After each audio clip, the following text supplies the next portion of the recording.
ज्योतिर्लिंगाय नमो नमः। बिन भजन किए तेरी बीती रे उमर। बिन भजन किए तेरी बीती रे उमर। बिन भजन किए तेरी बीती रे उमर। बिन भजन किए तेरी बीती रे उमर।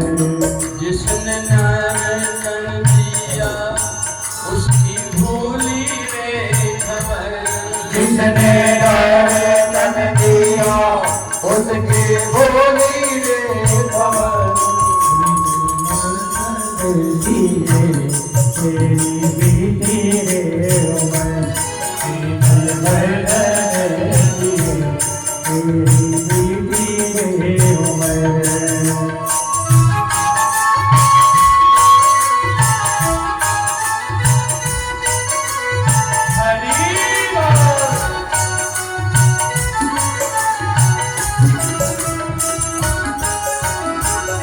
दिया हर दर्शन को दिया हरि दर्शन को। पानी दिया हरि सुमरन को। पानी दिया हरि सुमरन को। पान दिया तू सत्संग सुन ले जी भर।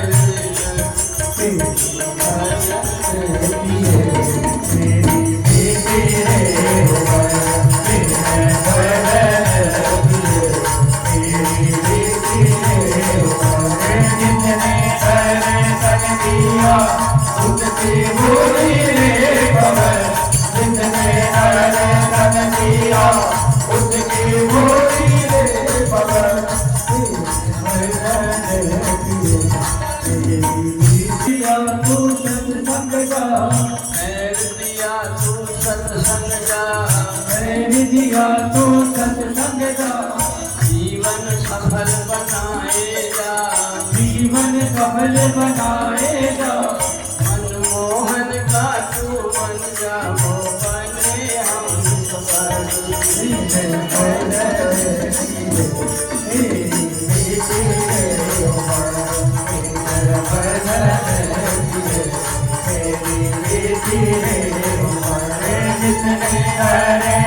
दिया उसकी बोली रे खबर। जिसने दर्शन दिया उसकी बोली रे खबर। बिन भजन किए तेरी बीती रे उमर। बिन भजन किए तेरी बीती रे उमर। मन में मद फिर जाता है।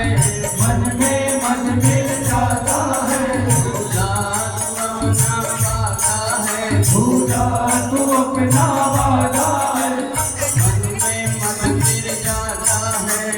मन में मन मिल जाता है। भूला तू अपना वादा है। भूला तू अपना वादा है।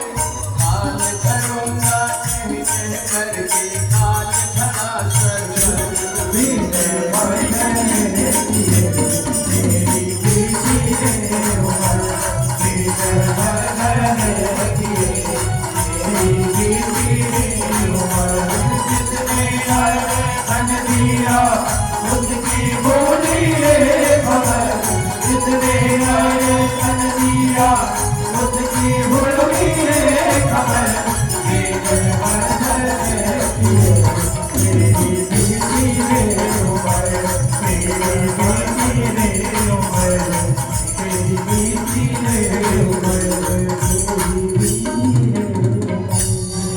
सूत सूत महाभाग वदनो वदतांबर। कथा भागवतं शास्त्रं यदा भगवान् सुतः।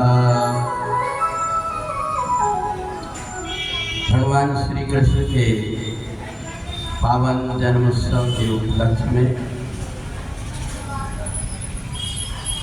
भागवत कथा के दूसरे दिन की सभा में उपस्थित सज्जनों देवियों,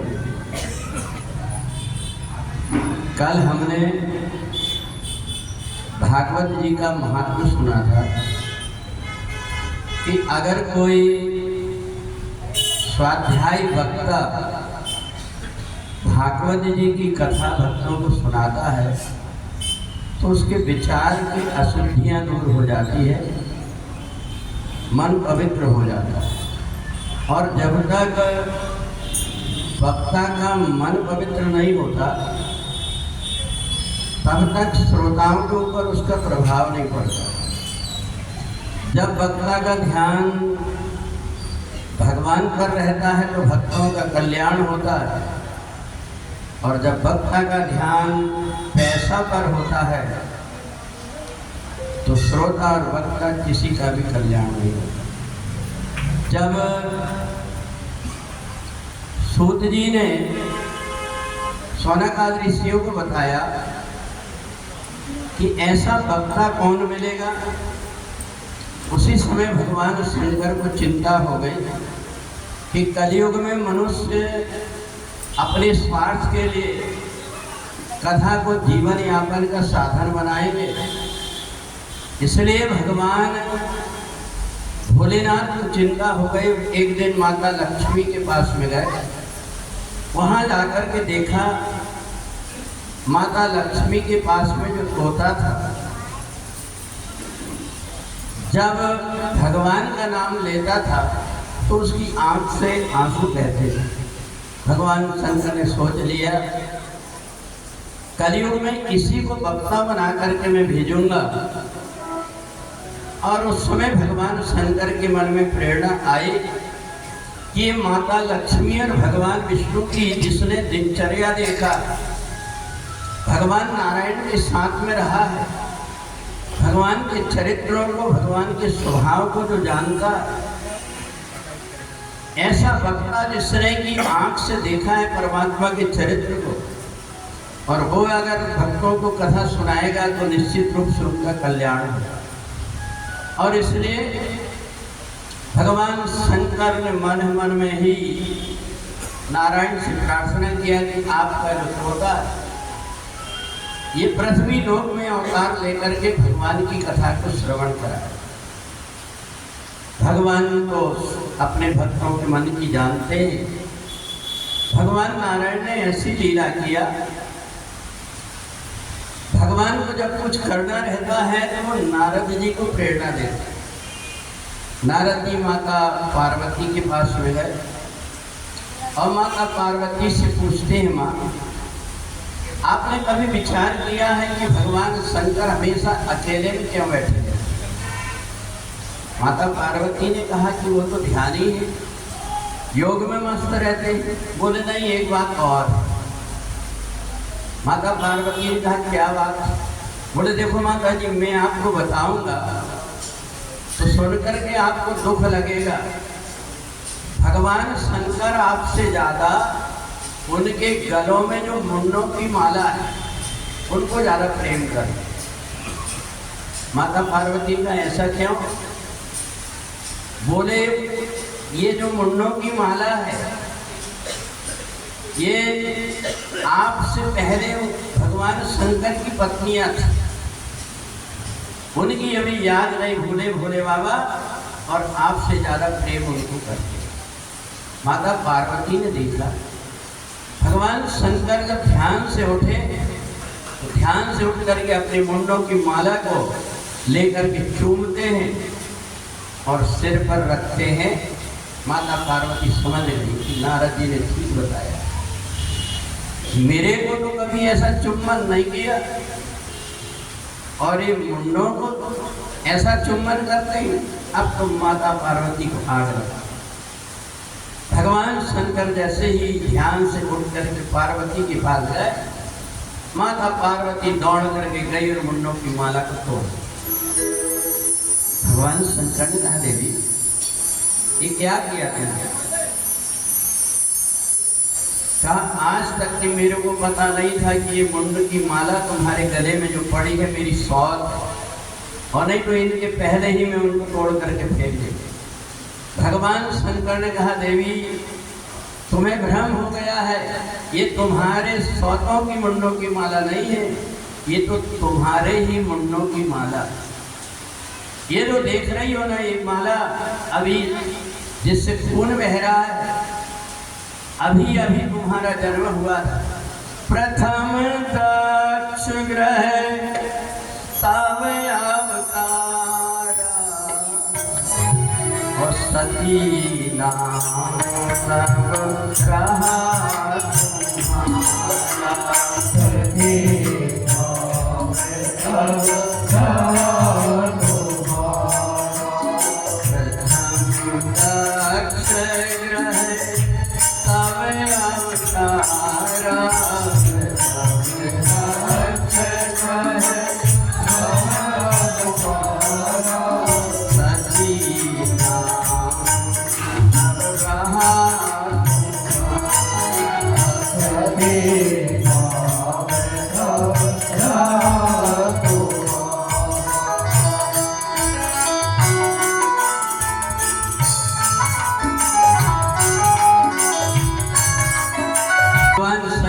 जैसे ही अपना हाथ ऊपर किया, सती ने देखा कि मैं पहले जन्म में दक्ष की बेटी सती थी। भगवान शंकर की बड़ी प्राण प्यारी थी, पर मैंने बुद्धि भ्रमित होने के कारण भगवान शंकर पर पहले भी शंका की थी और आज भी शंका की हूँ, तो बड़ी शर्मिंदा होकर के हाथ जोड़ करके भगवान शंकर के चरणों में गिरे। बंदम पद धर धर निसिरय विनय करो कर जोर।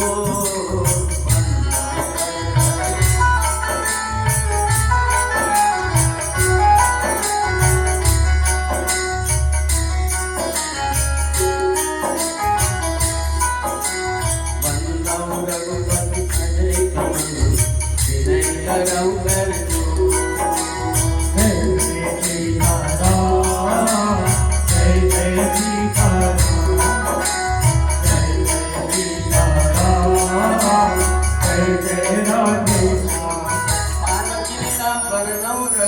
विमल जस श्रुति सिद्धांत निचोड़। मेरे को वेद शास्त्रों का सार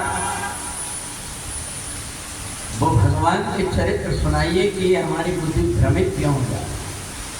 भगवान शंकर कहते हैं देवी, घर परिवार में पति और पत्नी के बीच में छोटी छोटी बात का ही तो विवाद हो जाता है, और इसलिए भगवान की हम कथा सुनते हैं कि हमारी ये बुद्धि पवित्र हो जाए। तुम्हारे मन के अंदर की जो शंका है इसलिए होती है कि तुम्हारे अंदर सुमति की जगह कुमति बसी है। क्या एक बार बताइए कि ये हमारी बुद्धि पवित्र कब होगा। मैं तुम्हें ऐसी कथा सुनाता हूँ जिसके सुनने से कुमति दूर हो जाती है और जन्म और मरण का बंधन भी छूट जाता है। पर ऐसे नहीं सुनाऊंगा, तुम्हें मेरे साथ में पहाड़ों की ऊंची चोटी पर चलना पड़ेगा, जहाँ कोई कथा नहीं सुनेगा, केवल तुम सुनोगी और मैं कथा सुनूंगा। भगवान भोलेनाथ पार्वती को लेकर के अमरनाथ पर्वत पर वहाँ जाकर के बढ़ के नीचे बैठ गए, अपनी डमरू को बजाया। जितने भी सिद्ध योगी महापुरुष हैं, जितने भी पशु और पक्षी हैं, यहाँ से जगह छोड़ दें। अब मैं गुप्त कथा पार्वती को सुनाने जा रहा हूँ। भगवान शंकर ने जैसे ही बजाया, उसी समय एक तोती ने अंडा दिया था, उसी में लक्ष्मी जी के तोता की जाकर आत्मा प्रवेश कर गई। और भगवान शंकर जब कथा सुनाने लगे, उसी समय वो अंडा फूट गया और छोटा सा बच्चा भगवान शंकर की बताई हुई कथा को सुनने लगे।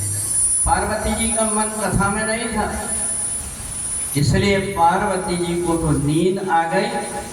भगवान शंकर ने पहले कहा था, देवी जब मैं कथा कहूँगा तो मेरी आंख बंद रहेगी। भगवान शंकर की हमेशा आंख आदि बंद रहती। भगवान शंकर ने कहा कि तुम ओम ओम बोलते जाओ।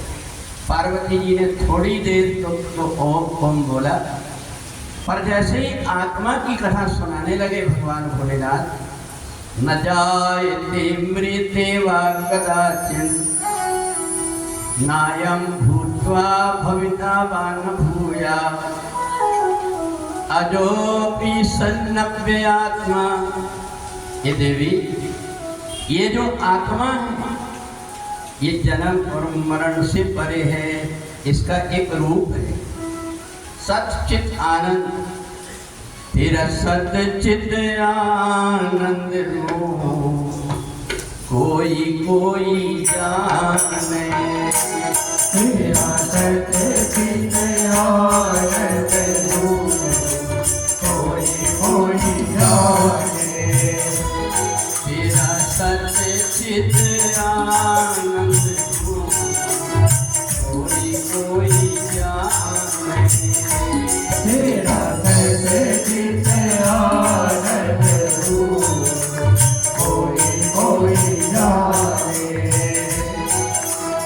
जन्म मरण तेरा धर्म नहीं है, जन्म मरण तेरा धर्म नहीं, पाप पुण्य तेरा कर्म नहीं है, पाप पुण्य तेरा कर्म नहीं, तू है साक्षी स्वरूप कोई कोई जाने, तेरा सच्चित आनंद रूप कोई कोई जाने, तेरा सच्चित आनंद रूप कोई कोई जाने, तेरा सच्चित आनंद रूप कोई कोई जाने।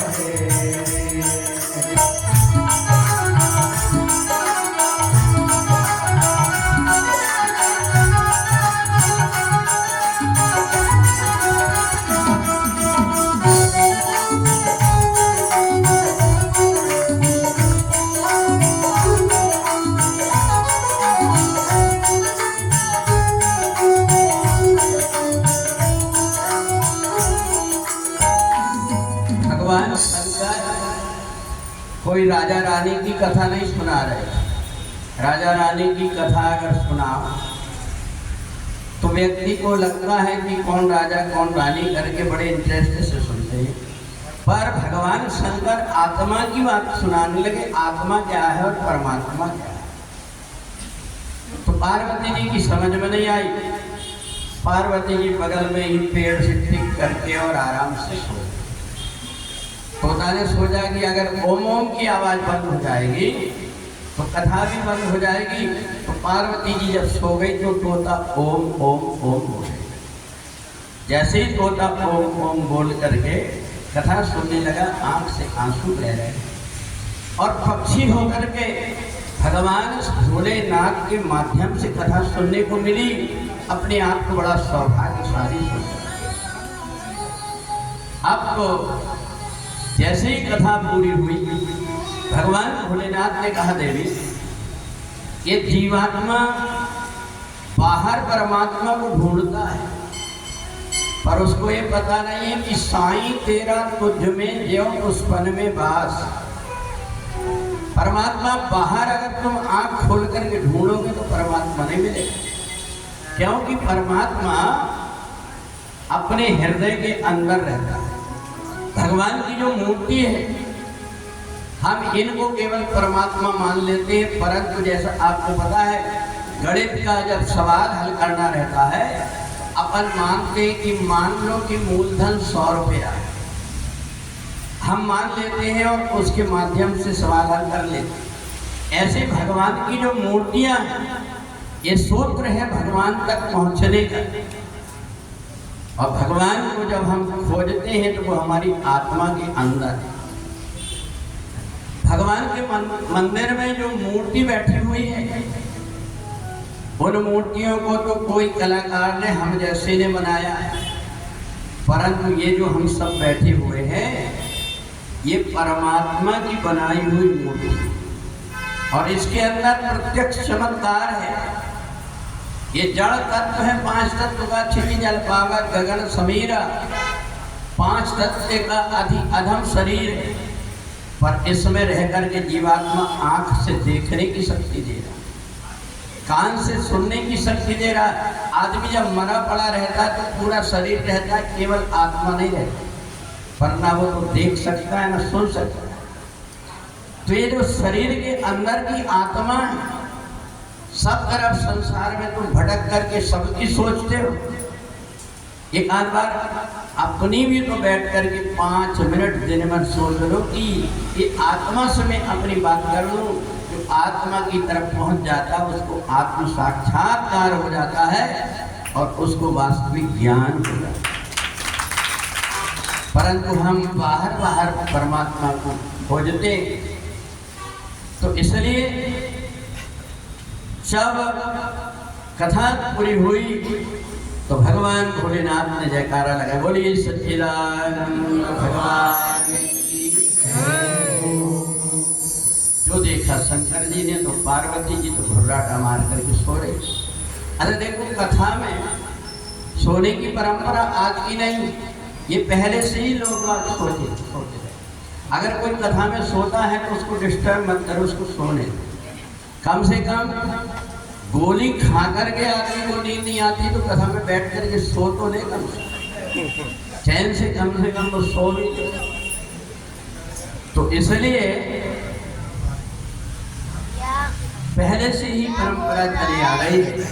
भगवान शंकर ने कहा कि जब तुम सो गई हो तो ये ओम ओम कौन बोल रहा था?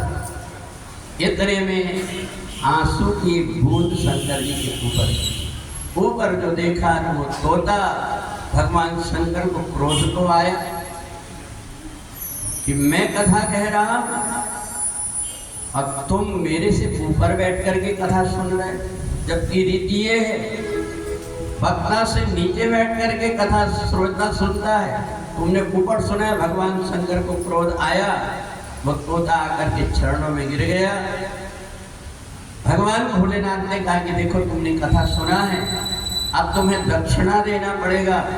तुम जाकर के बिटका देवी इस समय पर तपस्या कर रही, उनकी कोई संतान नहीं है, तुम उनके गर्भ से जाकर के जन्म लो और जन्म लेकर के फिर भागवत की कथा को सुनाना।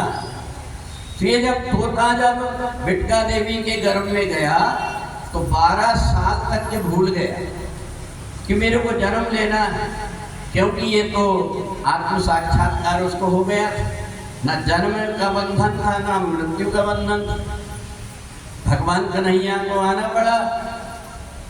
ये क्या कर रहे हो? 9 महीने 10 महीने में बालक हो जाते, 12 साल हो गए, पेट से बाहर निकलो। बालक ने कहा, बाहर जब निकलूंगा तो आपकी माया तो नहीं गया। भगवान ने कहा, तुम चिंता मत करो, माया पति के तुम्हें दर्शन हो गए हैं, अब तुम्हें माया कुछ नहीं करता। और जैसे ही सुखदेव जी का जन्म हुआ, 12 साल का बालक, और जन्म लेते ही हाथ ऊपर करके भगवान को पुकारने लगे, आजा आजा रे कन्हाई तेरी याद आजा आजा रे कन्हाई तेरी याद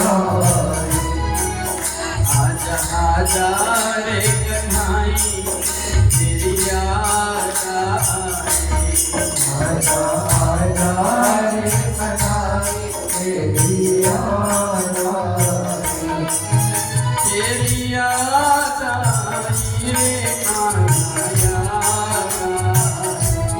तेरी याद आई रे कान्हा आजा आजा रे कन्हाई तेरी याद आजा आजा रे कन्हाई तेरी याद हरे कृष्णा हरे कृष्णा कृष्णा कृष्णा हरे हरे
भगवान श्री कृष्ण के जब दर्शन होने लगे तब तो नाचने लगे सुखदेव।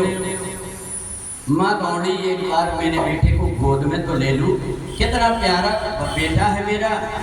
अब तो माँ जैसे गौड़ी जाकर के गले से लिपट गई, परंतु उनकी तो आंख बंद। भगवान पुकार रहे। अब इधर देखी माने कि ये तो घर से बाहर आंगन में आ गया। अभी अभी मेरा बालक हुआ है, मेरे को क्या कहेंगे, इसलिए माँ तो घर में रह गई। आंगन से बालक धीरे धीरे बाहर गली में आया। गली में जैसे आए तो पेड़ पौधों से भगवान के नाम की जय श्री कृष्ण की आवाज आने लगी। वेद व्यास जी मन में विचार कर रहे कि पेड़ पौधों से आवाज आ रही, मतलब कि मेरे बेटे की आत्मा और इनकी आत्मा एक हो गई। अब समझ गए। यम प्रवजंतम अनुपेतम अपेत कृत्यम द्वैपायनो विरहकातुराजहाव पुत्रेति तन्मयतया सर्वोऽभिनेतु हम सर्वभूत हृदय मुनिमान तोस्मि। वेद व्यास जी हाथ जोड़ करके प्रणाम करने लगे। बेटा, आज मैं धन्य हो गया तेरे जैसे बेटे को पाकर। ये पेड़ पौधे भी तुम्हें देख करके प्रसन्न हो रहे हैं। अब तो सुखदेव जी चलते चलते गंगा जी के किनारे पहुंचे और वहां समाधि लगा करके भगवान के ध्यान में मस्त हो। तो देखो, सौनक आदि ऋषि ने सूत जी से पूछा था, आपने अभी हमें, सूत जी ने सौनक आदि को कथा सुनाए, वो सुना दी। सनत कुमार ने नारद को सुनाया, वो कथा सुनाए। गोकर्ण ने धुंधकारी को सुनाया, वो कथा सुनाया। पर अब हमें ऐसे भीतराग महापुरुष की, जिनको कोई चीज का लोभ लालच नहीं था, ऐसे वक्ता सुखदेव जी की कथा सुनाइए। तो सुखदेव जी गंगा जी के किनारे बैठ करके साधना कर रहे हैं। अब उन्होंने कथा किसको सुनाया? सुखदेव जी ने राजा परीक्षित को कथा सुनाई। सूत जी कहते हैं कि देखो, जिस परिवार का संबंध परमात्मा से जुड़ा हुआ होता है, वो परिवार इतना भाग्यशाली होता है कि परमात्मा उसके लिए हमेशा चिंता करते रहता है। ये जो पांडव थे, पांचों पांडव, कुंती, द्रौपदी, ये सब की सब भगवान श्री कृष्ण की अनन्य भक्त थे। और भगवान का नियम है कि जो मेरी पूजा करते, ये यथा माम प्रपद्यन्ते तां तथैव भजाम्यहम्। भगवान का ये स्वभाव है। तुम हमको चाहो और हम न चाहे, ऐसा कभी नहीं हो सकता। तुम हमको चाहो और हम न चाहे, ऐसा कभी न हो सकता।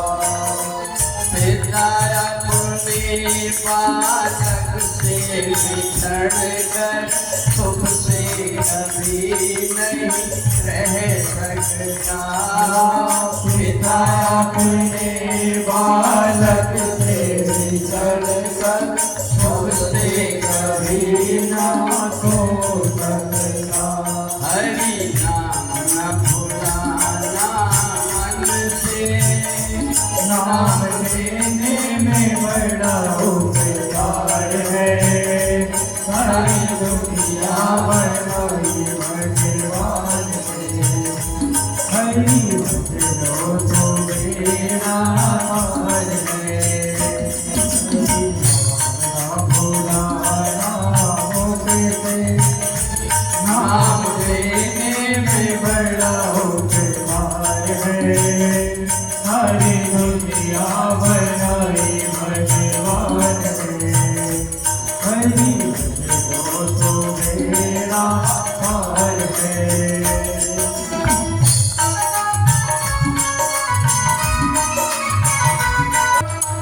हम परिवार के लोगों के लिए कितना भी धन खर्च कर दो, परंतु वो सब अपने स्वार्थ तक के ही प्रेम करेंगे। पर परमात्मा से तुम नाम केवल जाप करके देख लो, परमात्मा की पूजा करके देख लो, परमात्मा को तुम कुछ दे करके देख लो, परमात्मा उस बात को कभी भूल नहीं पाते।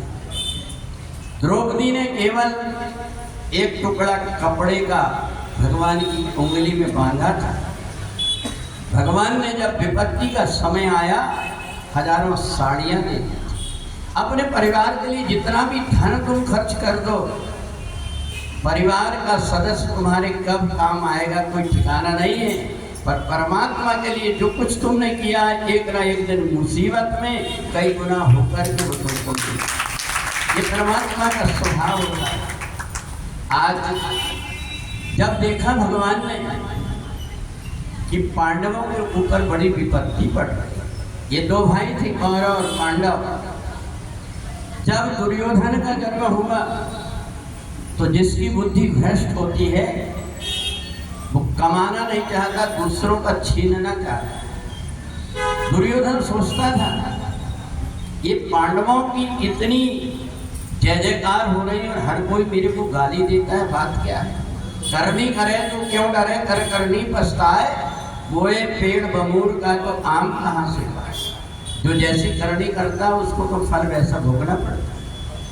दुर्योधन की वृत्ति गलत थी, इसलिए हर कोई दुर्योधन को बुरा कहता था।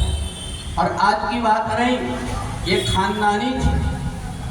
इनके पिता जो धृतराष्ट्र थे, इनकी आंख में नहीं दिखता, इनके मन में इच्छा थी राजा बनने की, तो ये राजा को नहीं बन पाए, क्योंकि अंग भंग व्यक्ति राजा नहीं बन पाता, इसलिए राजा को नहीं बन पाए।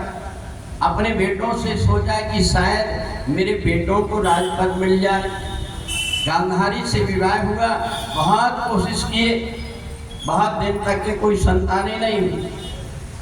वेद व्यास जी के पास में गए, वेद व्यास जी निकाल लो, मैं प्रसाद देता हूँ तुम्हें संतान हो जाएगी, पर तुम्हें ध्यान रखना है सत्कर्म करोगे, दूसरों का बुरा नहीं करोगे तो तुमको जल्दी संतान होगी, और नहीं तो बाधा आए।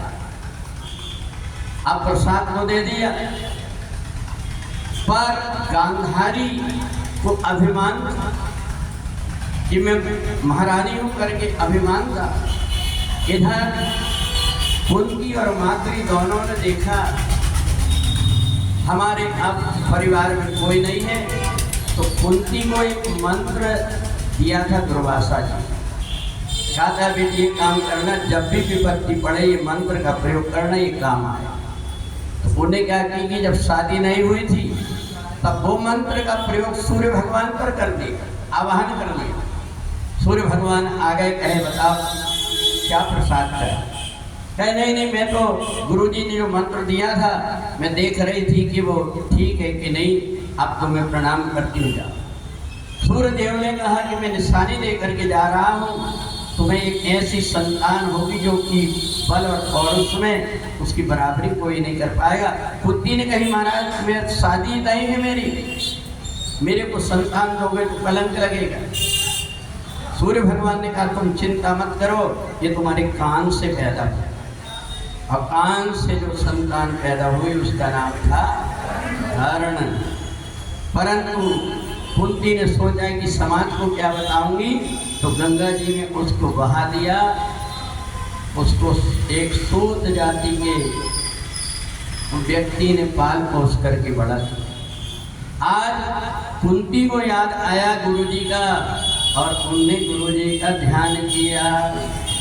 वेदों में ये लिखा है, संतों ने यही कहा, वेदों में लिखा है, वेदों में लिखा है, संतों ने यही कहा है, वेदों में लिखा है, संतों ने यही कहा। सतगुरु बिना जहाँ में, सतगुरु बिना जहाँ में कोई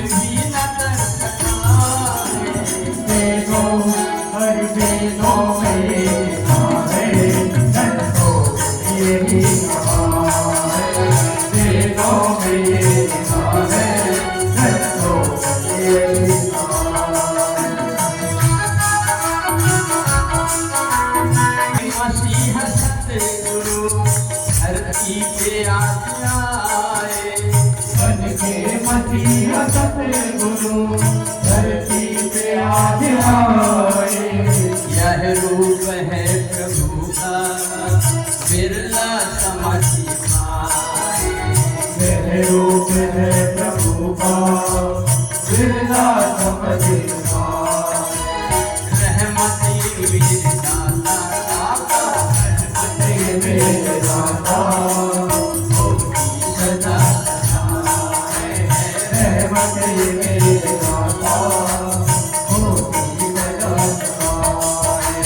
वेदों में ये लिखा है, संतों में ये लिखा है, सतगुरु बिना जाए, सतगुरु बिना जाए, कोई भी न कर सकता है। वेदों में ये लिखा है, संतों में ये लिखा है, वेदों में ये लिखा है, संतों में ये लिखा है। जिस समय कुंती ने अपने गुरुदेव की याद करके गुरु मंत्र का प्रयोग किया तो सबसे पहले धर्मराज आए और उनने एक बेटा दिया जिसका नाम था युधिष्ठिर। इसके बाद में इंद्र आए, उनने एक बेटा दिया अर्जुन।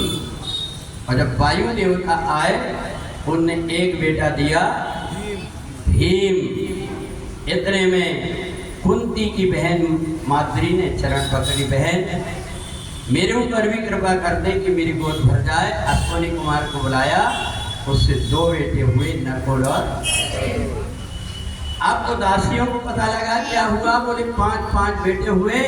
अब तो बढ़िया से बधाई बजने लगी, बधैया बाजे आंगने में, बधैया बाजे आंगने में, बधैया बाजे आंगने में, बधैया बाजे आंगने में, बधैया बाजे आंगने में। बधैया बाजे आंगने में। हस्तिनापुर में आनंद भयो है, हस्तिनापुर में आनंद भयो है, नाना दूल्हे पालने में, बधैया बाजे आंगने में, बधैया बाजे आंगने में। गांधारी ने कहा इन विद्वानों के यहाँ ये आवाज कहाँ से आ रही? ये तो हमेशा रोते रहते हैं कि हमारे घर में हमारे पिताजी चले गए, अब घर में कुछ नहीं, हमारे साथ अत्याचार हो रहा। ये आनंद क्यों हो रहा है इनके यहाँ? कई लोगों को कोई अच्छा काम करता है तो उनके पेट में दर्द होता है। सब लोग सोचने लगे इनके पास में इतना कहाँ से आ गया, इतना सब कुछ कर लिए। गांधारी की आंख में तो दिखता नहीं था, दासी से कहा देखना जाकर। जैसे देख करके आई, बोले चुप क्यों, बता क्यों नहीं? बोले महारानी 5-5 बेटे हो गए, वहां तो 5 झूला बने। अब तो गांधारी को गुस्सा आया, उसने मुक्का मार मार करके अपने घर में गया। दासी ने कहा महारानी बेटा बेटी कुछ नहीं हुए, तुम भी हुई। गांधारी ने कहा 100 टुकड़े काट करके घोड़े पर फेंक कर गया, उसको फेंक दिए।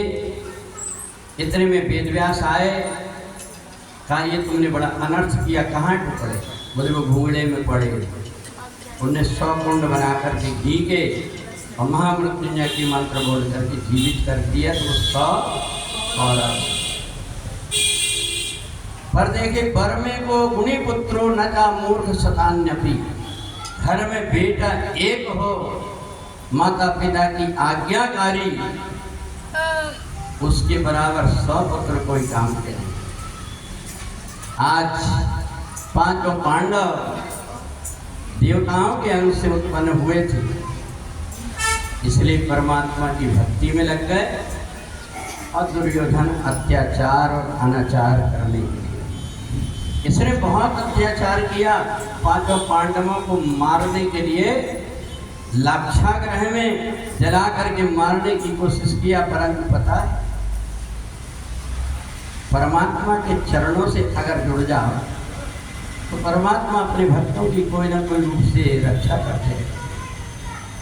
भगवान तुरंत एक छोटा सा बालक बन करके पूरी रात्रि भर घर के अंदर एक सुरंग बना करके तैयार, और सुरंग बना करके जब तैयार किए, आग लगी तो ये पांचों पांडव बाहर निकले। कौरव बड़े प्रसन्न हो रहे थे कि पांचों पांडव की मौत हो गई, कुंती भी मर गई।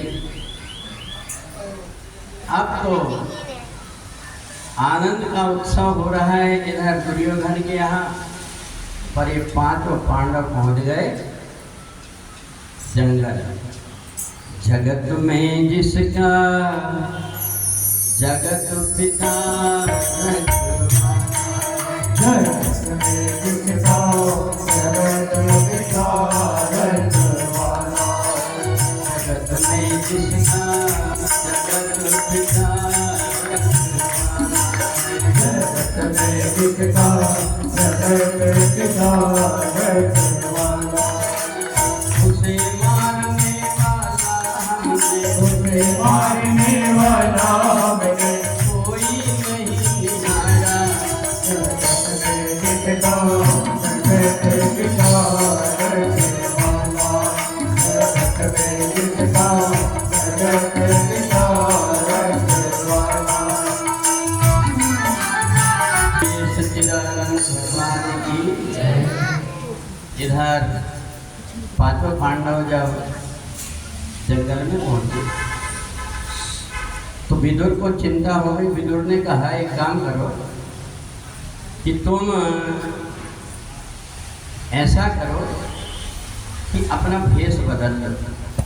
सब तरफ एक चर्चा फैल गई है कि पांडव मर गए, इसलिए दुर्योधन कभी भी हत्या करा सकता है, इसलिए तुम एक काम करो कि अपना भेष बदल। इधर पांचों पांडव भेष बदल लिए और उसी समय पर राजा द्रुपद के यहाँ पर धनुष यज्ञ से इनने द्रौपदी को लेकर के आए, पर उस समय भी एक गलती हो गई। द्रौपदी को लेकर के जब पांचों पांडव आए तो कुंती ने कहा कि जो कुछ भी लाए हो पांचों बांट। अभी पांचों की पांचों तो आज्ञाकारी थे, इसलिए इनने पांचों ने द्रौपदी के साथ में विवाह कर लिया। द्रौपदी से एक गलती हो गई थी, 5 बार पति चाहिए पति चाहिए पति चाहिए पति चाहिए पति चाहिए करके बता। अब इधर सूत जी कहते हैं हे ऋषियों, समय व्यतीत हुआ, द्रोणाचार्य और भीष्म पितामह सब ने कहा कि एक काम करो, जो कुछ बात हो गई आपस में समझा बुझा करके पांडवों को लेकर के आए। पांडवों को जब लेकर के आए तो उस समय पर दुर्योधन ने सोचा कि इनका राज्य छल से हर लेना चाहिए, तो उनने जुआ में सारा सब कुछ जीत लिया। आखिरी में कहा कि देखो धर्मराज, अगर तुम आखिरी दाव द्रौपदी का लगा दो तो जितना तुम हारे सब कुछ वापस कर दो। और उस समय धर्मराज युधिष्ठिर ने द्रौपदी को भी दाव में लगा करके हार गया। तब तो दुर्योधन को मौका मिल गया बदला लेने का। उन्हें कहा एक काम करो, ये द्रौपदी को बाल पकड़ करके खींच करके ले आओ। और द्रौपदी को बाल पकड़ करके खींच करके लाए।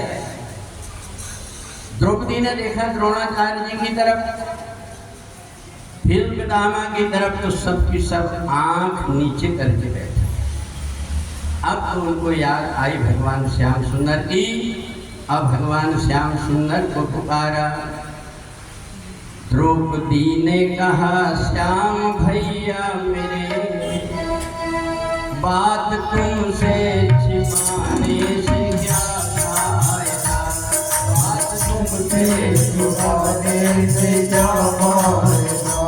द्रौपदी ने कहा श्याम भैया मेरे, द्रौपदी ने कहा श्याम भैया मेरे, बात तुमसे छुपाने से क्या फायदा, बात तुमसे छुपाने से क्या फायदा। मैंने अपना समझ कर बुलाया तुम्हें, मैंने अपना समझ कर बुलाया तुम्हें, दूसरों को बुलाने से क्या फायदा, दूसरों को बुलाने से क्या फायदा, दूसरों को बुलाने से क्या फायदा। दूसरों को बुलाने से क्या फायदा। अगर तुम्हें नहीं आना है तो एक और दूसरा उपाय है, तुम न आओ अगर श्याम तो मौत को भेज दो, मुझको ले जाए जग से सदा के लिए, ऐसे जीने से मर जाना अच्छा मेरा, जीत जी दिखाने से क्या फायदा, जीत जी दिखाने से क्या फायदा। मैंने अपना समझ कर बुलाया तुम्हें, मैंने अपना समझ कर बुलाया तुम्हें, दूसरों को बुलाने से क्या फायदा, दूसरों को बुलाने से क्या फायदा। जैसे द्रौपदी ने भगवान को पुकारा, भगवान ने आने में देर नहीं किया। 10,000 हाथियों का बल था दुशासन की बाहों में, और न घटा चीर अबला का घबरा।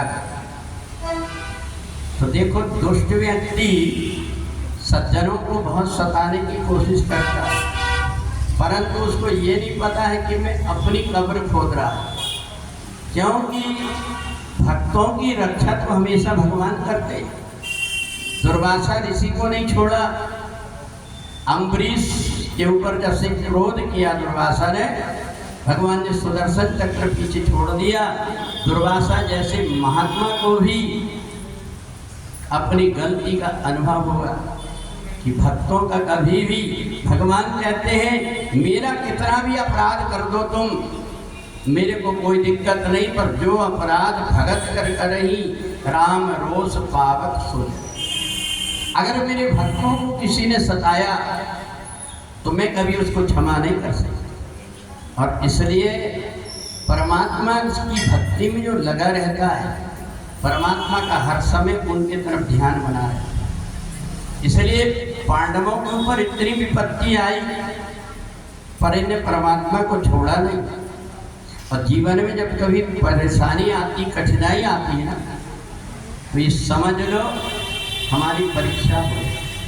और परीक्षा तो उसी विद्यार्थी की होती है ना जिसका एडमिशन परमात्मा की पाठशाला में हो गया, उसी बालक की परीक्षा होती जो स्कूल में भर्ती, जो स्कूल में जिसका एडमिशन नहीं उसकी परीक्षा कहाँ होती। तो इसलिए जीवन में जब कभी मुसीबत का समय आता है तो घबराना नहीं चाहिए।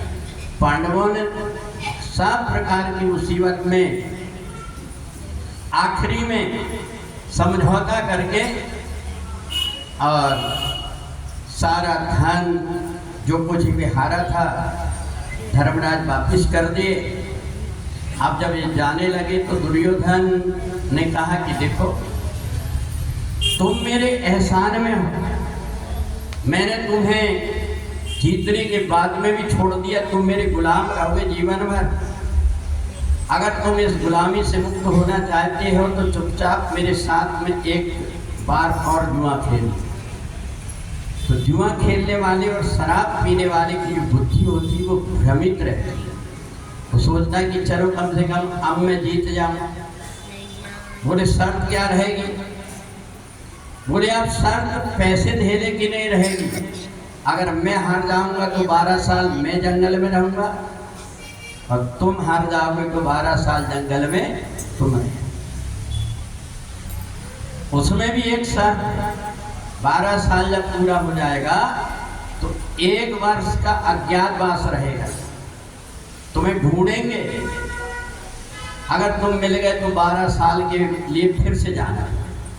दुर्योधन ने सोचा कि 12 साल के बाद फिर ढूंढ लूंगा इनको। पूरी जिंदगी इनकी जंगल में कट जाएगी, सारा राजपाट मेरा। धर्मराज युधिष्ठिर ने कहा ठीक है। अब इनने 12 साल की वनवास का फिर से वो तो शकुनी जो है वो फांसा जो फेंकता था उसमें बड़ा मायावी था। यहाँ एक गलती कर लिए पांडवों ने। जैसे कौरवों ने कहा था हमारे तरफ से मामा जी 64 खेलेंगे, अगर पांडवों को याद आ जाती और पांडव ये कह देते कि हमारे तरफ से कन्हैया खेलेंगे तो फिर ये बातें खत्म। पर उस समय बुद्धि काम नहीं आई। तो कहते हैं ना, होनहार होकर के रहे अनहोनी ना हुआ। तो जिंदगी में कई बार बुद्धि ऐसी काम करना बंद कर देती है। तो इसलिए 12 साल के बाद जब आए तो भगवान श्री कृष्ण ने कहा कि अब शर्त पूरी हो गई है, दे दो। दुर्योधन ने कहा नहीं, शर्त पूरी नहीं हुई, उनको फिर से 12 साल वनवास जाना पड़ेगा।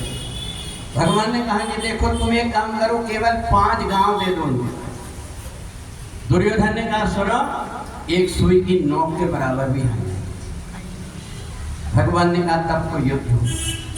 और कौरव और पांडव का जो युद्ध हुआ, उस युद्ध में बड़े भयंकर दृश्य आए।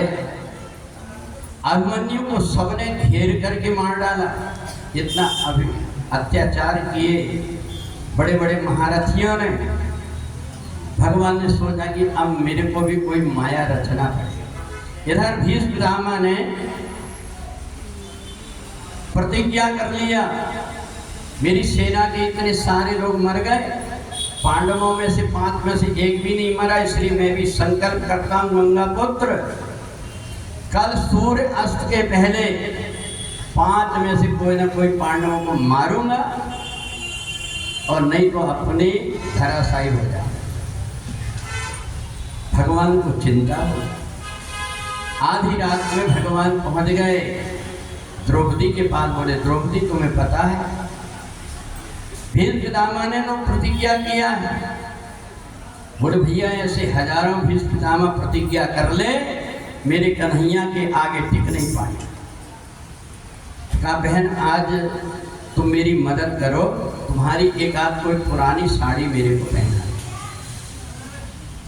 द्रौपदी ने कहा कन्हैया आधी रात को तेरे को मजाक सूझ रहे, अभी सोने दे, ये सब विश्राम कर रहे हैं, तुम ये साड़ी पहनने का नाटक क्यों कर रहे? बोले नहीं। तो देखो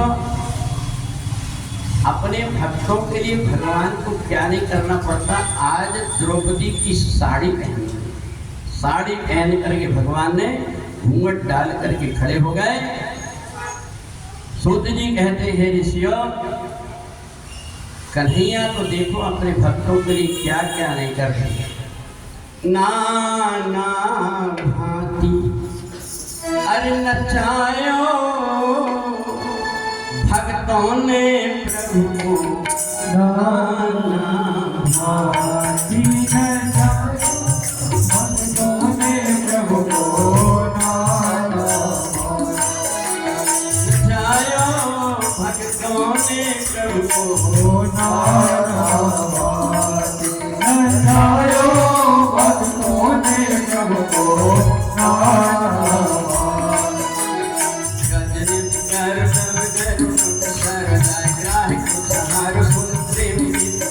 जब द्रौपदी बिचारी बोली आओ गिरधारी, मुझे आशा है तुम्हारी और जाऊंगा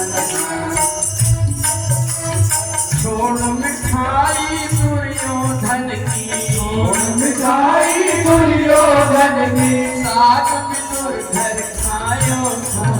नारायण नचायो भक्तों ने प्रभु को नारायण नचायो भक्तों ने प्रभु को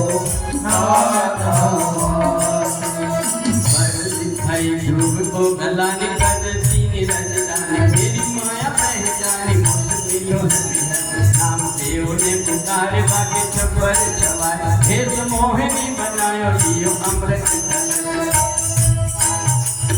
महाभारत में अर्जुन के संग भारत में अर्जुन के संग रथ सारथी कहायो नारायण नचायो भक्तों ने प्रभु को नारायण नचायो भक्तों ने प्रभु को नारायण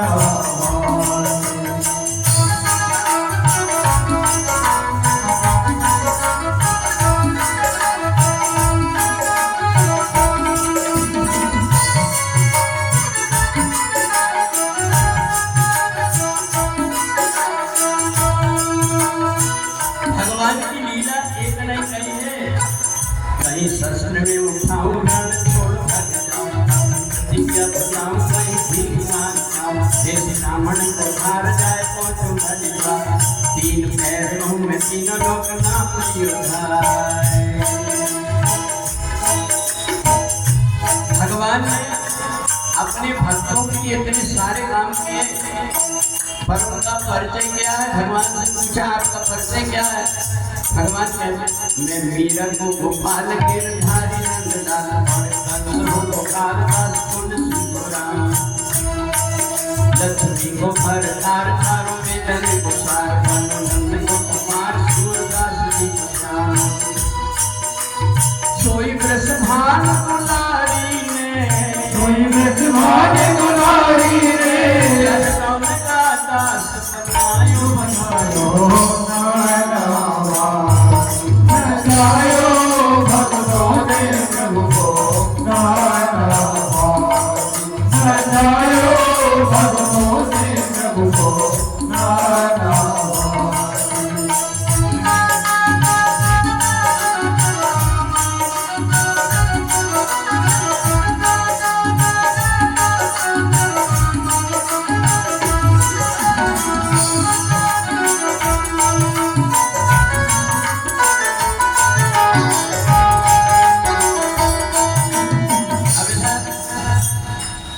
भगवान ने जब पुरानी साड़ी पहन ली तो देख देख करके द्रौपदी हंस रही। भगवान ने कहा तुम मेरे पीछे पीछे चले जाओ भगवान आगे आगे चले और द्रौपदी पीछे पीछे कहाँ पहुंच गया भीष्म पितामह जहाँ पर बैठे थे रात के 12 बजे भगवान ने द्रौपदी को इशारा किए मुझसे कुछ बोलना मत और जाकर के तुम भीष्म पितामह के चरणों में सिर रख के प्रणाम करो।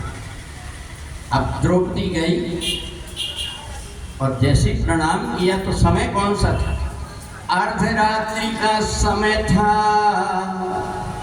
भीष्म की लगी समाधि थी मन प्रभु चरणों में लीन हुआ नहीं किसी तरह की व्याधि थी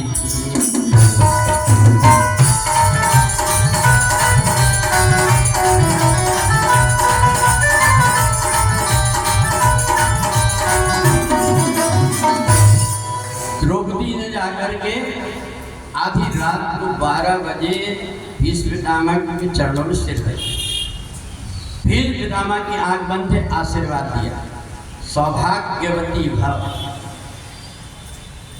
द्रौपदी ने सिर नहीं उठाया सौभाग्यवती भव फिर तीसरी बार बोला सौभाग्यवती भव नहीं उठाया चौथी बार बोला सौभाग्यवती भव पांचवी बार बोला सौभाग्यवती भव द्रौपदी ने कहा पितामह होश में तो बोल रहे हो ना कल आपने प्रतिज्ञा किया था 5 में से एक पति को मारूंगा ध्यान रखना मेरे 5 पतियों में यदि एक भी मारा जाएगा तो बाबा फिर झूठा तेरा ये आशीष कहाएगा।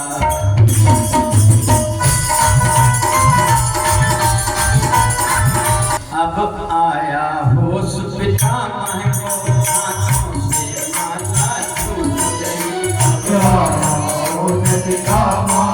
हाथों से माला छूट गई। प्रभु चरणों में लगी हुई वो अटल समाधि टूट गई।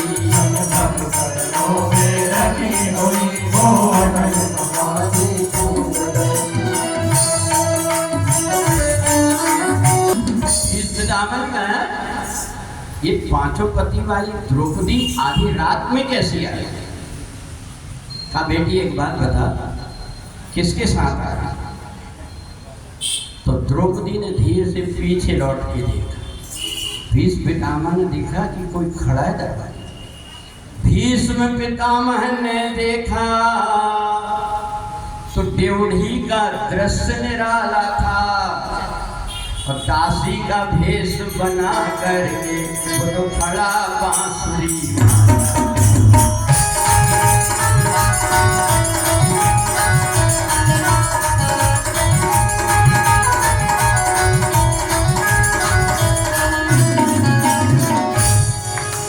पितामह की आंख से आंसू बह गए, बाहर कर लिया। अपने भक्तों के लिए तू क्या क्या रूप नहीं बना सकता। फिर पितामह ने द्रौपदी को बुलाया, बेटी द्रौपदी अभी मैंने तेरे को अनजाने में आशीर्वाद दिया था, अब मैं जानबूझ कर के तेरे दोनों हाथ सिर पर रख कर के आशीर्वाद में बेटी देता हूँ।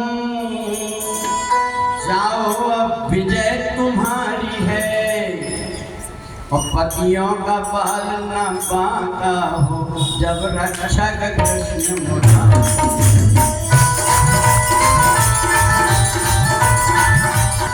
आज भीष्म पितामह की आंख में आंसू भरे, बाहर कर दिया।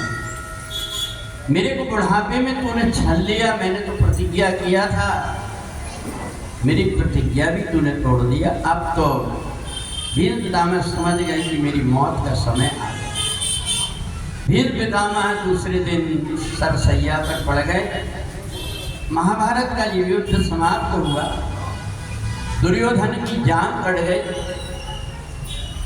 और जान जैसे ही टूटी है दुर्योधन की, जमीन में पड़ा है।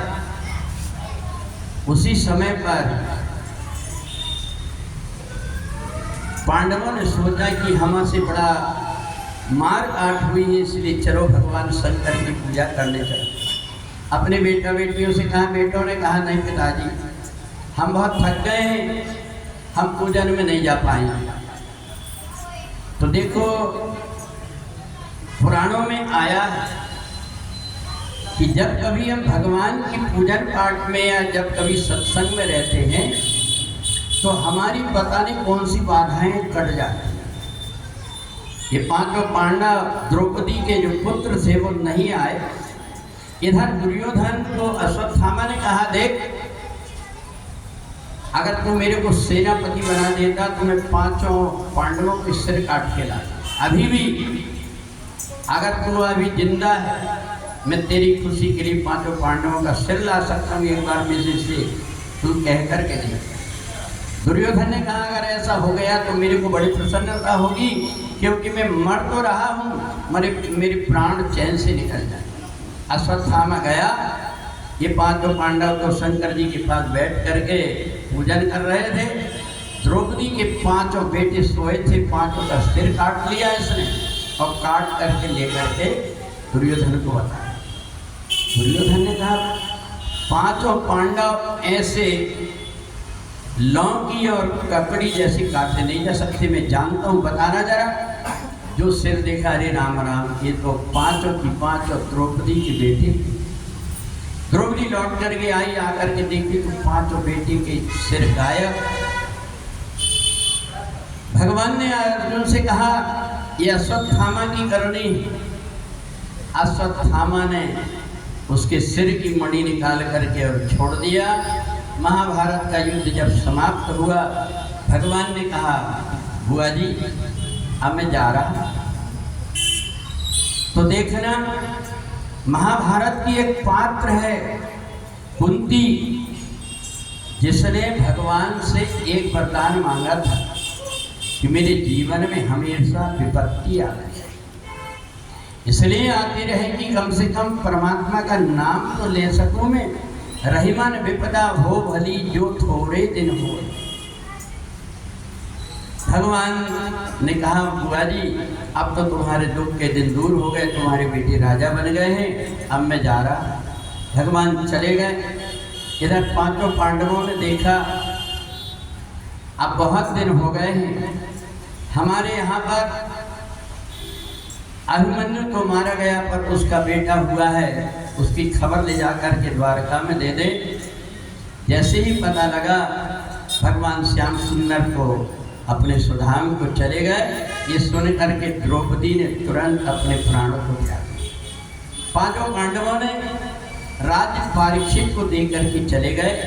तो ये जो महाभारत की कथा मैंने आपको बताया, इसलिए बताया इन्हीं पांचों पांडवों में अर्जुन का बेटा सुभद्रा से जो उत्पन्न हुआ था, जिसका नाम था अभिमन्यु, और उसी की पत्नी थी अभिमन्यु की, जिसका नाम था उत्तरा। उसके गर्भ से राजा परीक्षित का जन्म। तो मैं ये बता रहा था कि देखो भगवान पूरी खानदान की कैसी रक्षा करता है। जिस समय राजा परीक्षित बना तो पांडवों ने कहा था कि देखो अत्याचार अधर्म से कमाया हुआ धन आंधी जैसे आता तो है पर तूफान जैसे उड़ा करके ले जा लेता है, इसलिए अधर्म का धन कमाने की कोशिश मत करना। धन को थोड़ा बहुत धर्म के काम में लगाना, और नहीं तो ये तो क्या करेगा, कहाँ भरेगा, कोई ठिकाना। परंतु आजकल सुनते कहाँ हैं व्यक्ति। एक दिन परीक्षित ने देखा ये पेटी में, बहुत दिन से मेरे पूर्वज कहते थे कि ये पेटी में हीरे मोती जवाहरत भरे, जरा बताना खोल करके। पांडवों ने कहा था ये अधर्मी राजाओं के जेवर है, इनका उपयोग मत करना। खोल करके परीक्षित ने देखा एक बढ़िया सा मुकुट था जिसमें कि हीरे जवाहरात लगे। वो मुकुट किसका था? जरासंध। वो मुकुट लगा करके जब राजा परीक्षित जंगल में गए तो उनकी बुद्धि भ्रमित हो गई। समीक ऋषि बैठ करके भगवान का भजन कर रहे हैं। हर श्वास में हो सुमिरन तेरा, यूं बीत जाए भगवान जीवन तेरा। हर श्वास में हो सुमिरन तेरा, यूं बीत जाए भगवान जीवन मेरा। तेरी पूजा करते शाम सवेरा, तेरी पूजा करके भी साथ सवेरा। हर सांस में हो सुमिरन तेरा, यूं बीत जाए भगवत जीवन मेरा। हर पास में हो सुमिरन तेरा, यूं बीत जाए भगवत जीवन मेरा। नैनों की खिड़की में तुमको बिठाऊं मैं। नैनों की खिड़की में नैनों की खिड़की में तुमको बैठाओ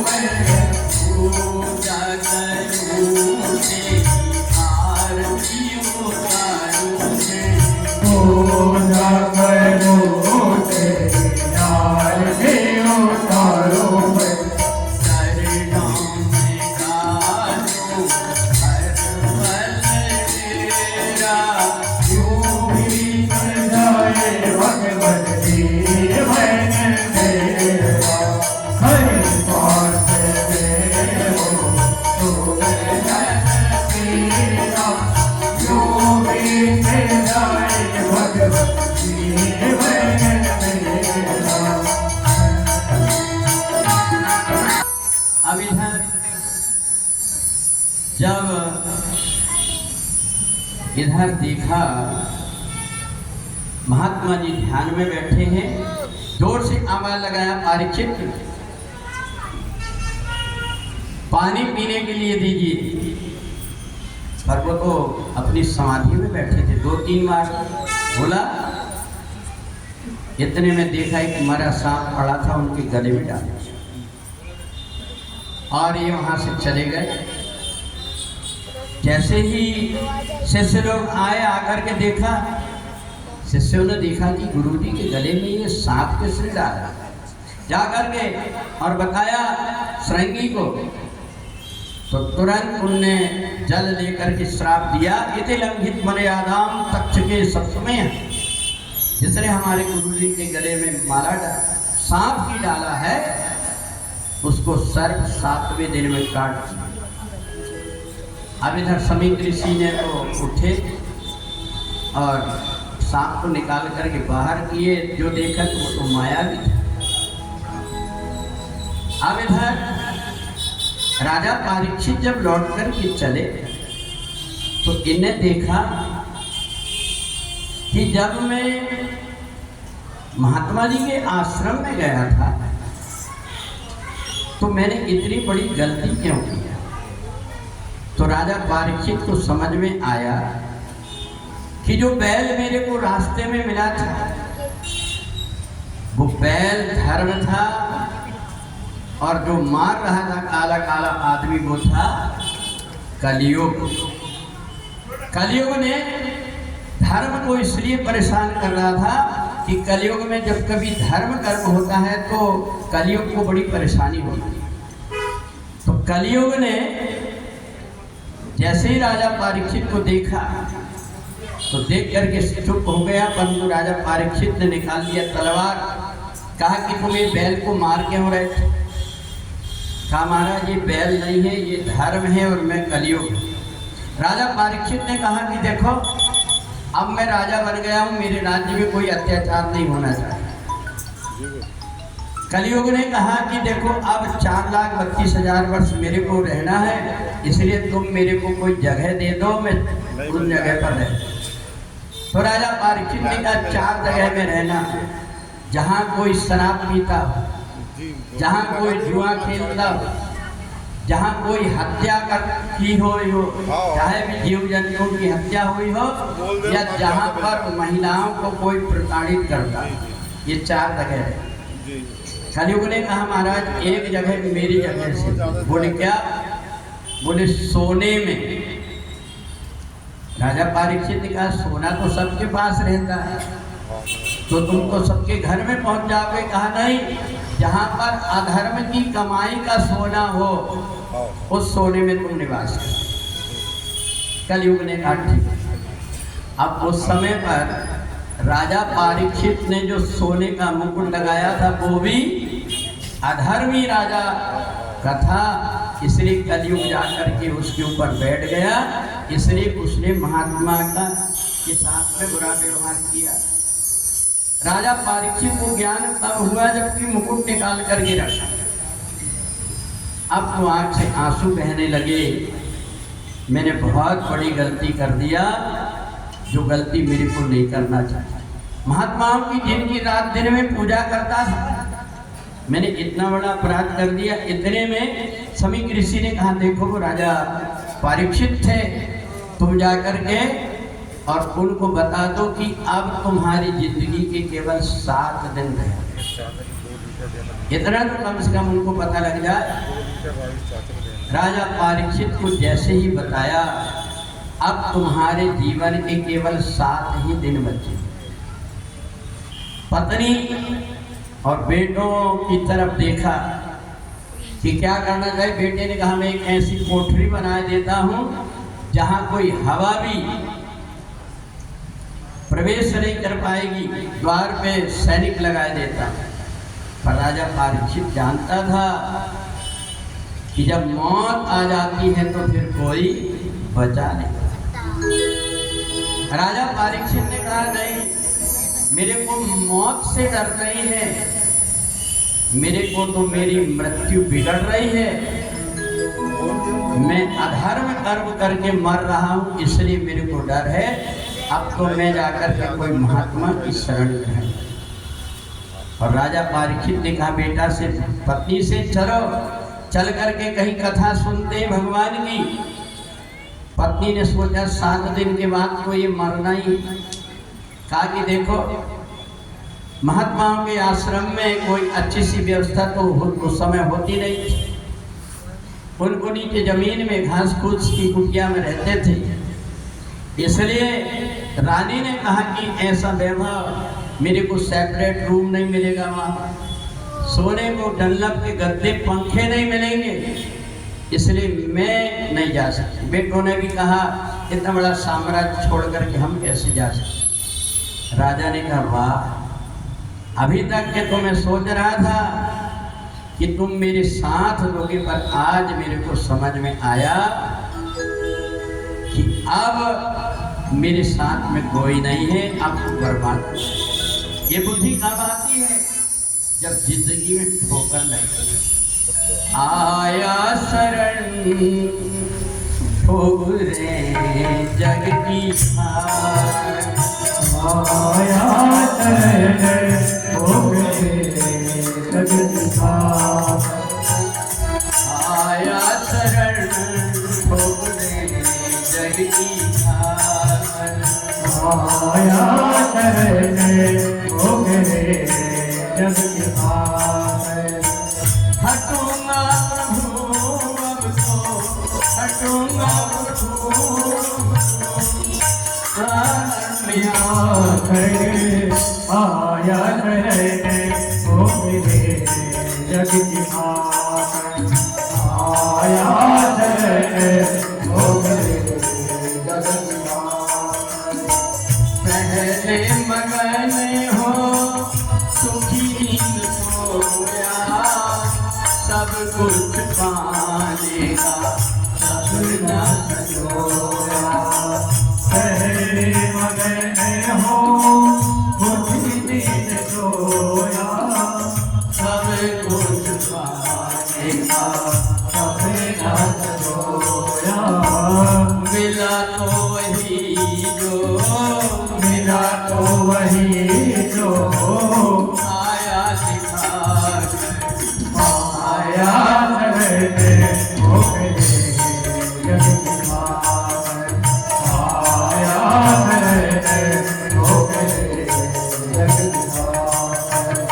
हटूंगा प्रभु तेरी दया जग की हार, आया शरण ठोकरे जग की हार, आया शरण ठोकरे जग की हार।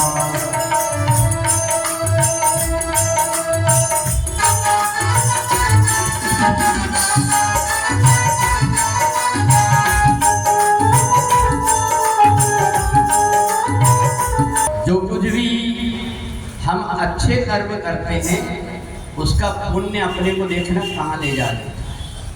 ये चलते चलते गंगा जी के किनारे पहुंच गया जहाँ सुखदेव जी बैठे। सुखदेव जी ने जैसे ही देखा मेरा भक्त आ रहा है जिसका पूरा परिवार परमात्मा की भक्ति करता है। सुखदेव जी पहुंच गए राजा परीक्षित को देख करके पास में। सारे महात्मा लोग उठ करके खड़े हो गए। अब 16 साल के हो गए थे। 4 साल के बाद में राजा परीक्षित जब मिले तो उस समय पर राजा परीक्षित चरणों में जाकर के राजा परीक्षित से पूछा सुखदेव जी ने, आंख में आंसू क्यों? जिंदगी में तो जो परमात्मा से जुड़ा रहता है उसके तो जीवन में आनंद ही आनंद आते हैं। जो कुछ भी घटनाएं घटती हैं उसको कोई प्रभाव नहीं पड़ता। कहा मेरे जीवन के अब दिन समाप्त होने वाले हैं।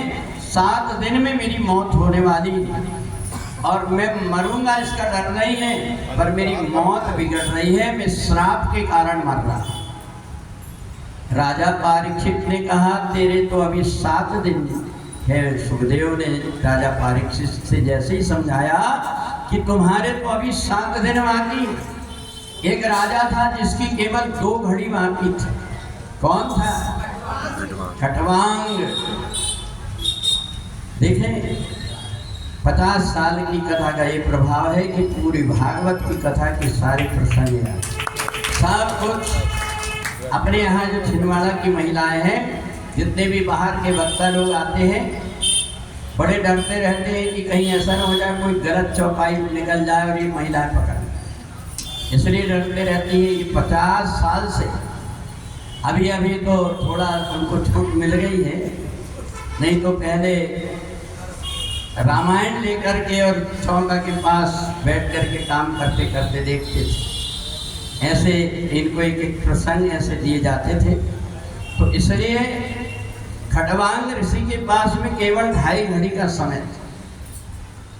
राजा परीक्षित को सांत्वना आई, बिठा दिए।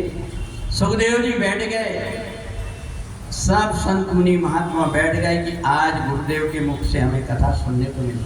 क्योंकि महापुरुष बोलते कम, दुनिया भर की वर्तमान सुना करके परमात्मा की कथा में ही, क्योंकि जब भगवान की कथा व्यक्ति को सुनाई जाती है तो उसके अंदर की जितनी भी गंदगी है सब बाहर निकल जाती है और केवल भगवान की कथा ही कथा रह जाती है। उसका हृदय फिर वृंदावन बन जाता है। इसलिए ज़्यादा इधर उधर की बातें ना करके परमात्मा की कथा महापुरुष सुना। आज गुरुदेव की कथा सुनाएंगे। बड़े प्रसन्न हो गए। राजा परीक्षित ने कहा, गुरुदेव जिसकी मौत निकट आए उसको क्या करना चाहिए? बोले सबसे पहले एक काम करना चाहिए, उसको मोह माया से एक तरफ से मन को अलग करके और परमात्मा से नाता जोड़ दे। सबकी ममता ताग बटोरी, सबकी ममता ताग बटोरी, सबकी ममता ताग बटोरी, सबकी ममता ताग बटोरी, हम पद मनहु बटोरी।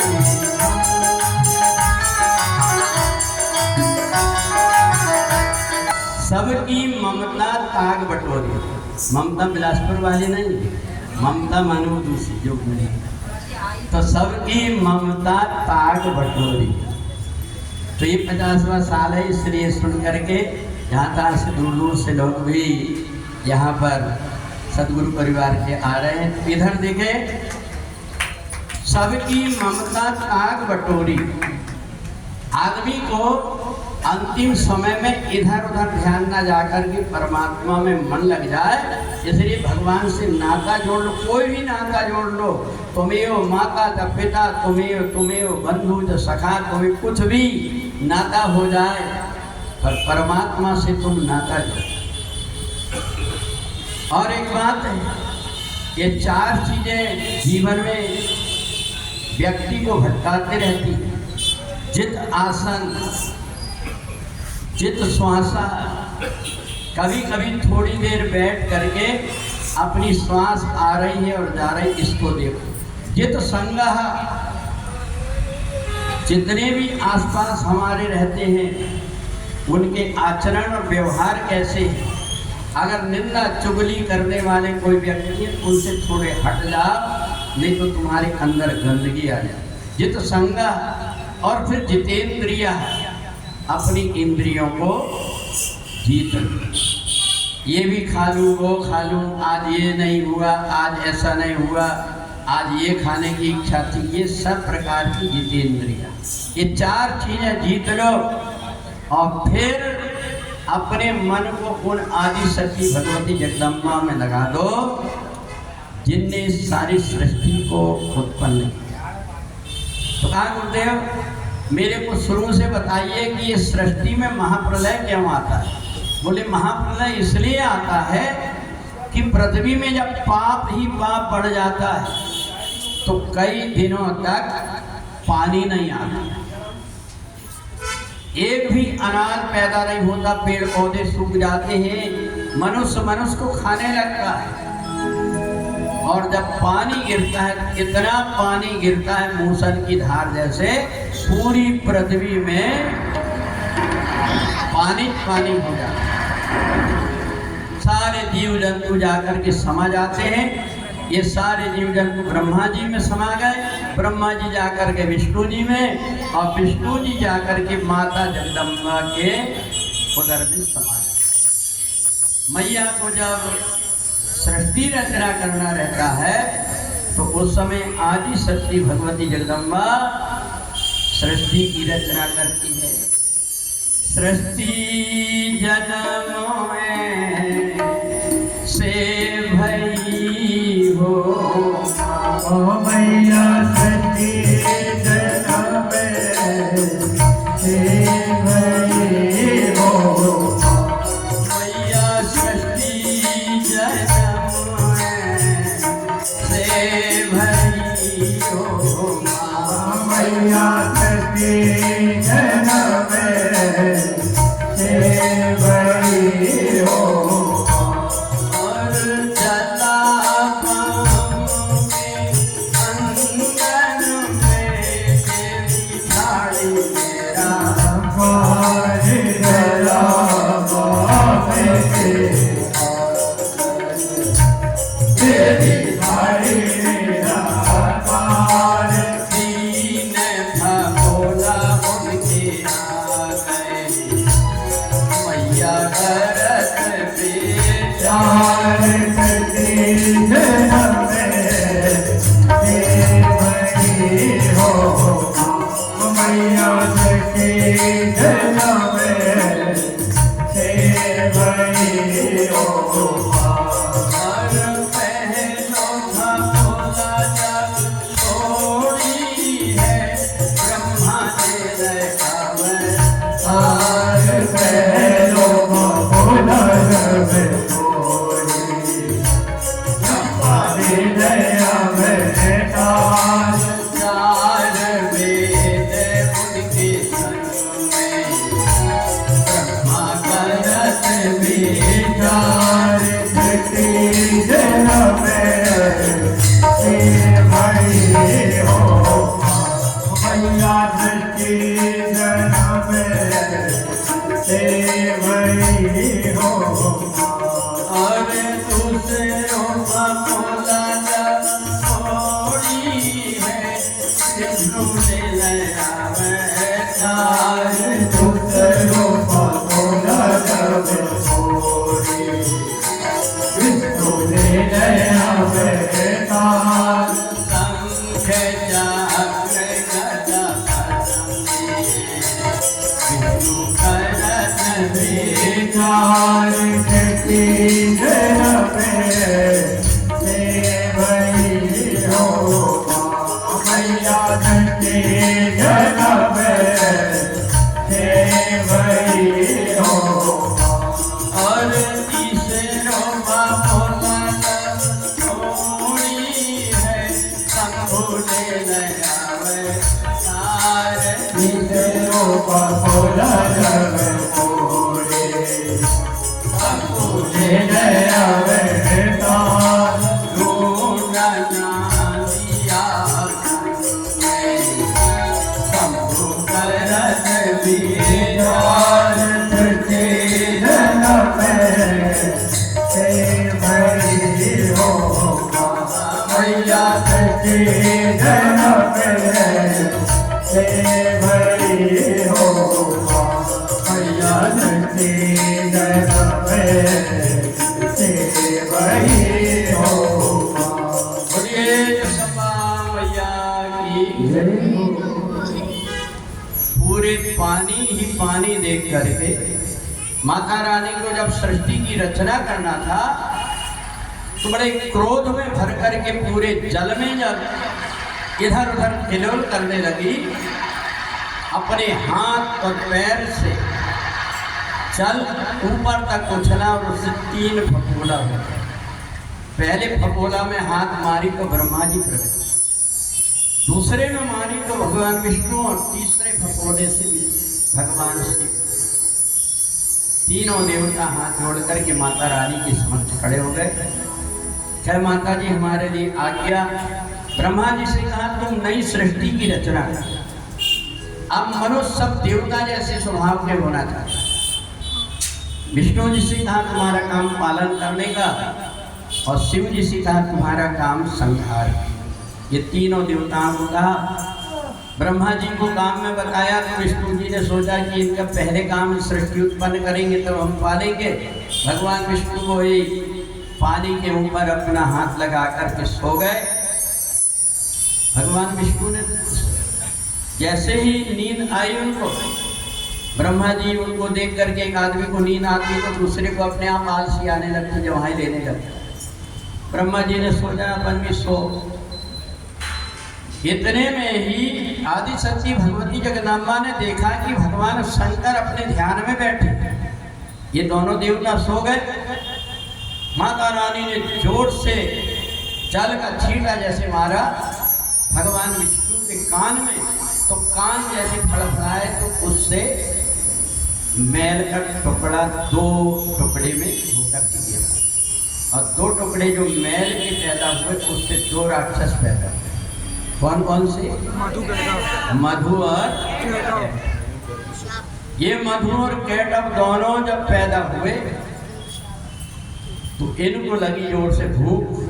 ब्रह्मा जी को खाने के लिए दौड़े तो ब्रह्मा जी ने आदि शक्ति भगवती जगदम्बा की याद किया। विश्वेश्वरी जगत धात्री संहार कारणी निद्राम भगवती देवी, हे निद्रा देवी, भगवान विष्णु को जगाओ, ये मेरे को खा जाएगा।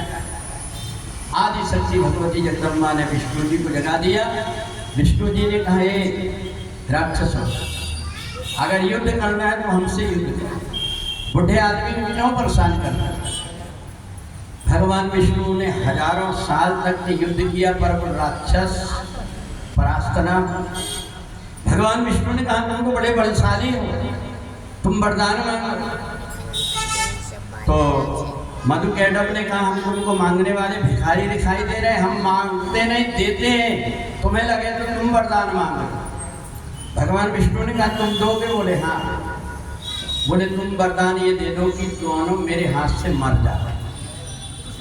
दोनों ने सोचा रही ये तो बड़ी गड़बड़ हो गई।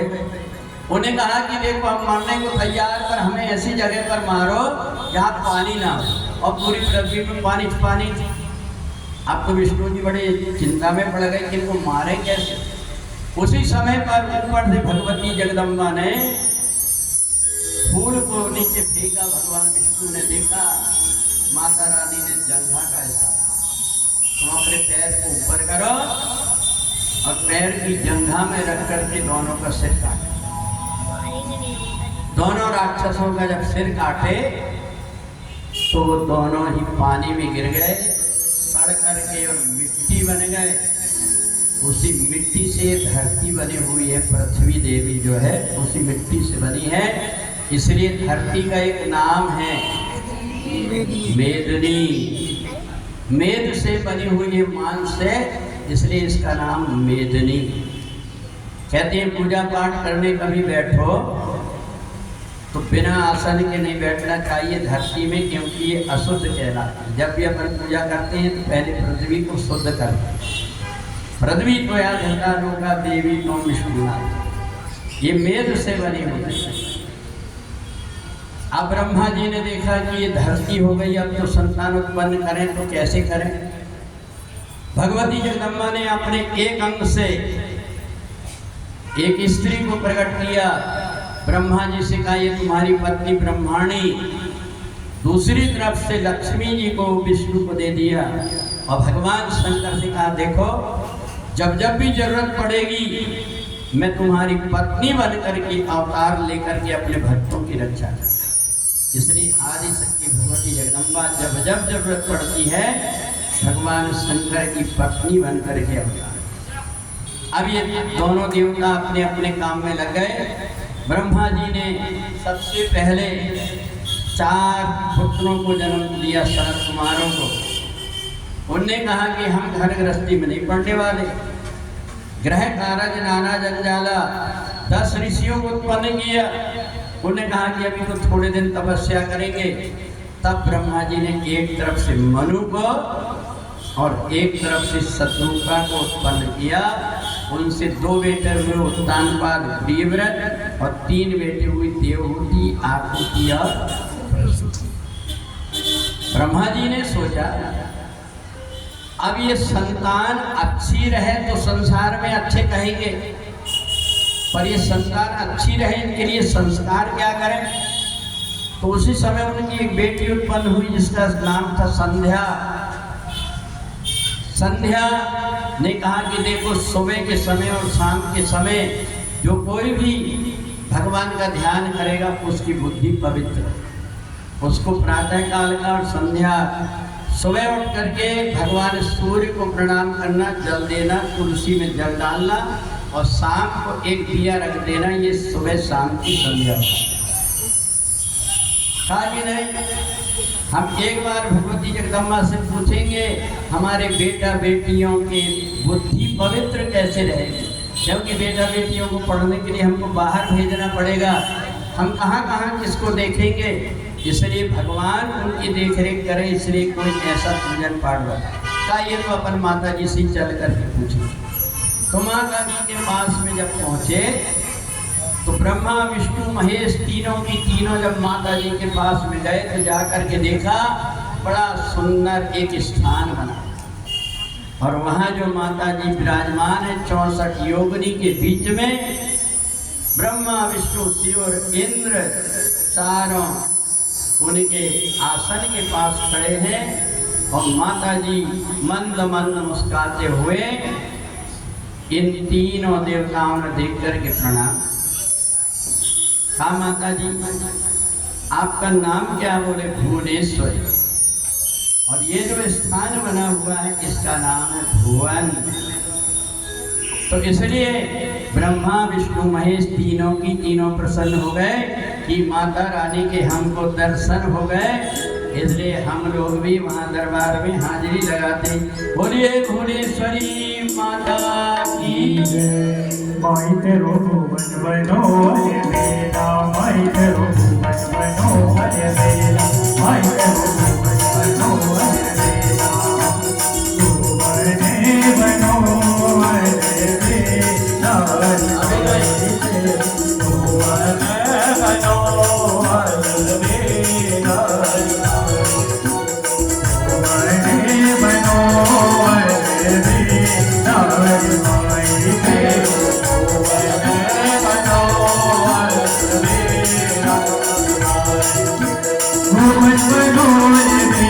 माई तेरो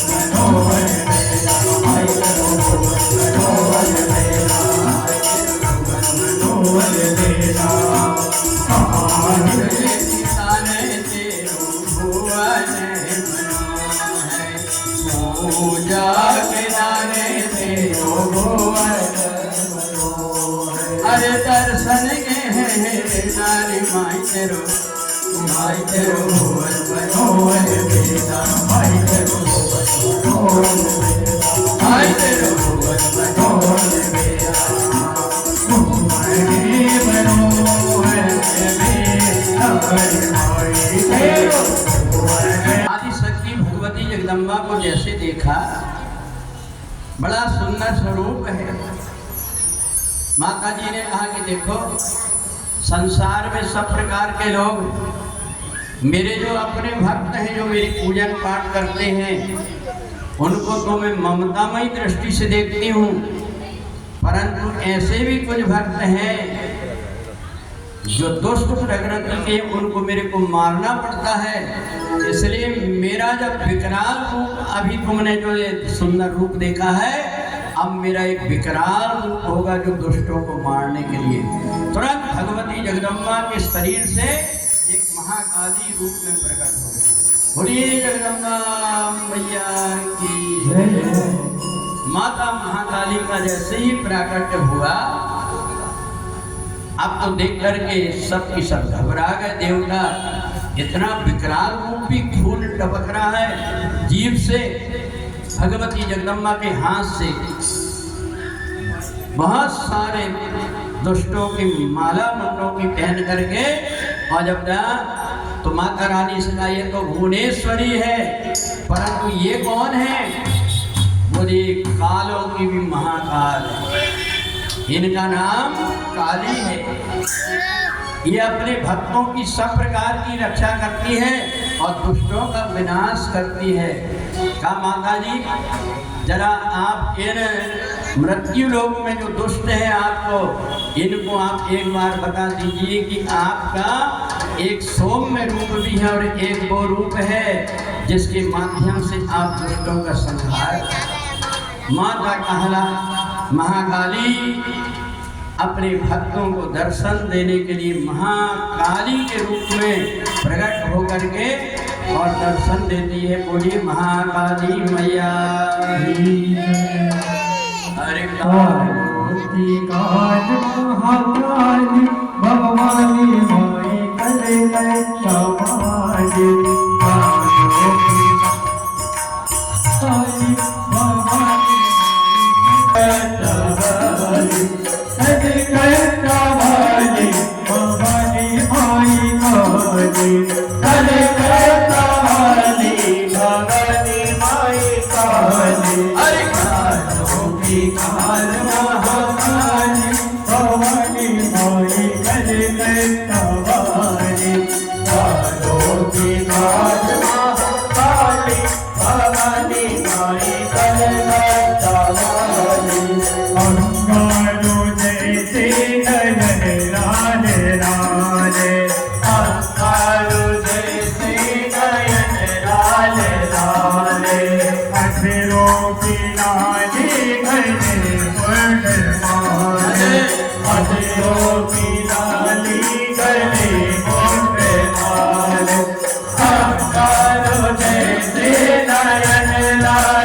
अमावस की रात में काली निकली कल भैरव के साथ में।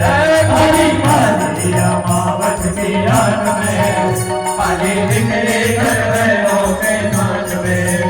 काली अमावस की रात में काली निकली कल भैरव के साथ में।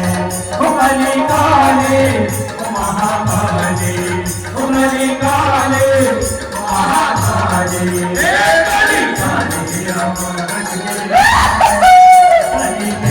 काली मैया की एक यहाँ पर यहाँ पर आदि शक्ति भगवती जगदम्बा, थोड़ा इधर से एक रूप से माता दुर्गा के रूप में, सौम्य रूप में, और एक रूप से महाकाल भगवान की आदि शक्ति जिसको महाकाली कहते हैं उस रूप में। तो जो महाकाली के जो है आपने अभी दर्शन किए, ऐसे ही भगवती जगदम्बा के 64 योगिनी और 9 देवियों के 9 रूप हैं, जिनको हम लोग 9 दुर्गा में पूछते हैं। प्रथमम शैलपुत्री च, द्वितीयम ब्रह्मचारिणी, तृतीयम चंद्रघंटेति कूष्मांडेति, चतुर्थकम पंचमम स्कंदमातेति, षष्ठम कात्यायनीति च, सप्तमम कालरात्रिति महागौरीति च, अष्टमम और नवमम सिद्धिदात्री च। ये 9 देवियां हैं। आदि शक्ति भगवती जगदम्बा से कैसे ये संसार की उत्पत्ति हुई, आपने वो कथा को सुना। अब कल हम लोग भगवान देवाधिदेव महादेव का कैसे आदि शक्ति भगवती जगदम्बा से विवाह होकर के, और जो जगह जगह पर 51 शक्तिपीठ बने हुए हैं, उन माता रानी की कथा के साथ में भगवान राम का कल जन्मोत्सव होगा और शिव जी का विवाह होगा। अब हम लोग माता रानी की आरती के साथ में भागवती की आरती करेंगे।